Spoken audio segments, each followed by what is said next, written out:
IDP day 16, the end of the second part of IDP. Though it's nearly the end of the third week, but it's the end of a very major chunk of work which we've done over the last 10 days, which is termed as Ways of Creation. It ended with a bang, just the kind of work and fun we've had over the last 10 days. Today, it actually culminated in a big bang.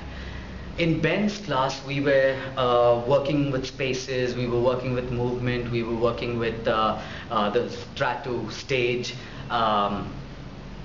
We actually put all that into use today. And the concept he gave us was very interesting.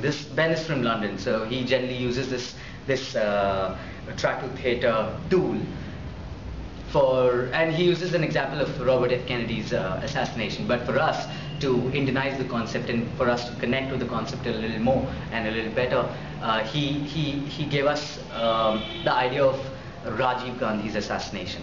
So what we had to do was basically come up with a small skit, if I might put it that way, to show Rajiv Gandhi's assassination and that moment when that suicide bomber went down on his feet. What was he thinking? We had to magnify that one single moment. What was he thinking? And the things which came up in the different groups was just amazing. In that one moment, it's like they say, life flashes past you in your moment of death. So I think that's what happened. I mean, that was a brilliant way of ending Ben's class, where we used everything which we have done over the last 10 days in terms of working with spaces. And that's a 8 feet by 10 feet space. We are 6 actors within that space. How do we use that space in the state of economy and opening new spaces, making sure that the stage was just not the stage, it was actually a big space, whether it was a big crowd, whether it was an ocean, how to economically use that stage without actually showing that it was a stage. I think it was one of the best learnings I've had ever in the theatre, since the time I've been in theatre. In Shankar's class, we actually got introduced, and that was because a couple of us pestered him. Shankar has been following two ways of work with the two different groups. With our group, he was concentrating on voice and songs and all these jingles which we were learning in his class. With the other group, he was working on physical movement and all that, and that's what we heard when we spoke to the other group. He's done a lot of staccato legato kind of work with them. And he introduced that concept to us today, and it was just brilliant. I've done that before,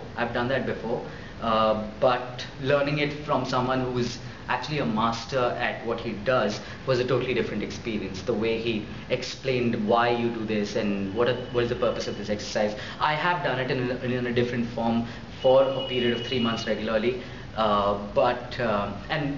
I know the advantages of it, and that makes me want to understand the process behind staccato legato even better.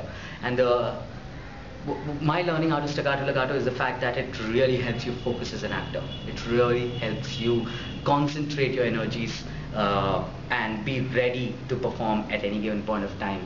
That's how staccato legato is structured, as an exercise, as a tool for an actor. So I think that was the biggest learning today, day 16.